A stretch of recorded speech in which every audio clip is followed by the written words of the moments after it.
अगर हम बात करें, आप देखिए हमारे देश के युवाओं का रूटीन क्या है। वे बेचारे सुबह उठते हैं, 14 घंटे तक पढ़ते हैं, 4 बजे उठ के 10 बाई 10 के सीलन भरे कमरे में धूल भरी किताबों के बीच 14 घंटे आंखें गड़ाना और इस उम्मीद में जीना कि एक दिन उनका नंबर सरकारी गजट में चमकेगा। लेकिन तपस्या के समानांतर एक और इकोनॉमी चलती है भारत में, द लीक इकोनॉमी। नीट का लीक अभी आपने देखा होगा। आइए पिछले कुछ सालों के राष्ट्रीय और प्रांतीय घोटालों का एक ऑर्डर समझिए तो आपको आइडिया लगेगा। नीट यूजी स्कैम, जिसने देश के सबसे प्रतिष्ठित चिकित्सा परीक्षा की साख को वैश्विक स्तर पर मटियामेट किया है। यूपी पुलिस की भर्ती परीक्षा, जहां लगभग 60,000 पदों के लिए 48 लाख से ज्यादा युवाओं ने फॉर्म भरा और परीक्षा लीक के कारण पेपर रद्द कर दिया गया।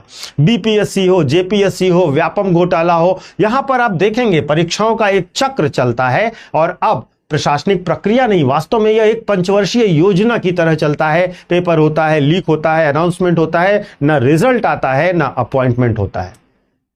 यह कोई प्रशासनिक चूक नहीं है, यह एक इंस्टीट्यूशनलाइज्ड ऑर्गेनाइज्ड क्राइम है, एक तरीके से संस्थागत संगठित अपराध है। भारत में कोचिंग इंडस्ट्री और एग्जाम कंडक्ट कराने वाली एजेंसियां, प्राइवेट एजेंसियां मिलकर एक शैडो एजुकेशन सिस्टम चला रही हैं, जिसका टर्नओवर अरबों डॉलर है।